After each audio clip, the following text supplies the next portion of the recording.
आजा बेटा, यहाँ बैठ। मैंने अभी अभी श्री कृष्ण को खिचड़ी का भोग लगाया है। ले खिचड़ी खा बेटा। पसंद आई खिचड़ी तुझे? और दूं? बस माँ, पूरा पेट भर गया, आनंद आ गया तुम्हारे हाथ की खिचड़ी खाकर। माँ, क्या मैं ये स्वादिष्ट खिचड़ी कल भी खाने आ सकता हूँ? कल ही क्यों बेटा, तू रोज मेरे पास खिचड़ी खाने आ जाया कर। कर्माबाई की कुटिया में उस बालक के रूप में स्वयं भगवान जगन्नाथ खिचड़ी खाने पधारे थे और अब रोजाना कर्माबाई जब भगवान कृष्ण को खिचड़ी का भोग लगाती, थोड़ी देर बाद वो बालक भी खिचड़ी खाने आ जाता। एक दिन कर्माबाई, भगवान को बिना स्नान किए भोग लगाना अच्छी बात नहीं। तुम रोजाना सुबह पहले स्नान आदि क्रियाएं करके विधि विधान से पूजा करके ही भगवान कृष्ण का भोग बनाया करो।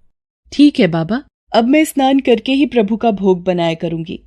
साधु की बात मानकर कर्माबाई अगले दिन से स्नान करके पूजा के पश्चात भोग तैयार करती। इस कार्य में उन्हें बहुत देर हो जाती थी, पर वो बालक तो अपने समय पर ही खिचड़ी खाने आ जाता था। माँ, खिचड़ी दो ना, जल्दी दो, मुझे बहुत भूख लगी है माँ। थोड़ी देर रुक बेटा, अभी देती हूँ। अब तो बालक रूपी भगवान जगन्नाथ जल्दी जल्दी खिचड़ी खाकर बिना हाथ मुंह साफ किए भाग जाते थे। उन्हीं दिनों मंदिर के पुजारी, जो काफी समय से मंदिर में सेवा कर रहे थे, ये जगन्नाथ भगवान के मुख पर खिचड़ी कैसे? मंदिर में तो काफी दिनों से खिचड़ी का भोग नहीं लगा, फिर ये भगवान के मुख पर खिचड़ी कैसे? हे प्रभु, ये कैसी लीला है आपकी? भगवान जगन्नाथ पुजारी के सपने में आते हैं। मेरी भक्त कर्माबाई, जो जगन्नाथपुरी में ही रहती है, वो बहुत ही प्रेम भाव से सुबह उठकर बाजरे की खिचड़ी का भोग लगाती है। मैं रोजाना सुबह जल्दी उठकर कर्माबाई की खिचड़ी खाने जाता हूँ।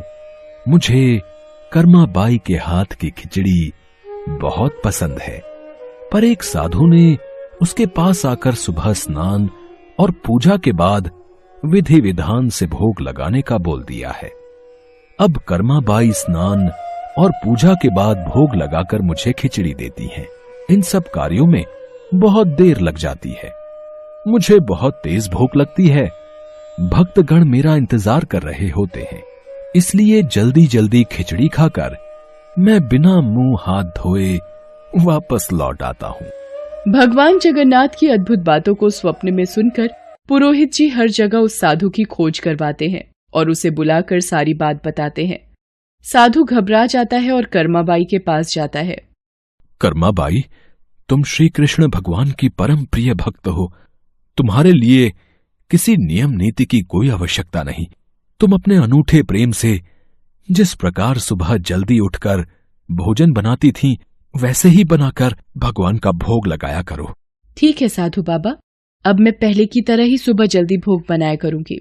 अब कर्माबाई फिर से पहले की तरह भगवान कृष्ण को भोग लगाकर उस बालक को बड़े प्रेम पूर्वक खिचड़ी खाने को देती थी। ये क्रम कई वर्षों तक चला और एक दिन कर्माबाई परलोक सिधार गई। हे प्रभु, हमसे कोई भूल हो गई क्या? आज आपके नैनों से अश्रुधारा कैसी प्रभु? हे भगवान जगन्नाथ, क्या अपराध हुआ हमसे जो अब दुखी हुए प्रभु?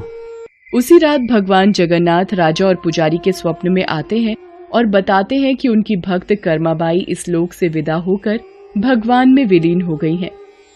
अब उन्हें सुबह सवेरे बाजरे की खिचड़ी कौन खिलाएगा, यही उन्हें दुख है।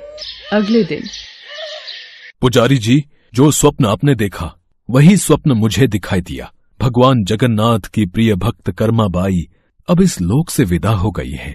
मैं चाहता हूँ आज से हर सुबह भगवान जगन्नाथ को कर्माबाई के नाम से बनाई बाजरे की खिचड़ी का भोग लगा करेगा, जिससे भगवान को कर्माबाई की कमी न महसूस हो। जी महाराज, अब से ऐसा ही होगा। उस दिन के बाद से कहते हैं कि भगवान जगन्नाथ को हर सुबह बाजरे की खिचड़ी का भोग लगाया जाता है। कर्माबाई के नाम की बाजरे की खिचड़ी के भोग से आज भी इस प्रथा को निभाया जा रहा है।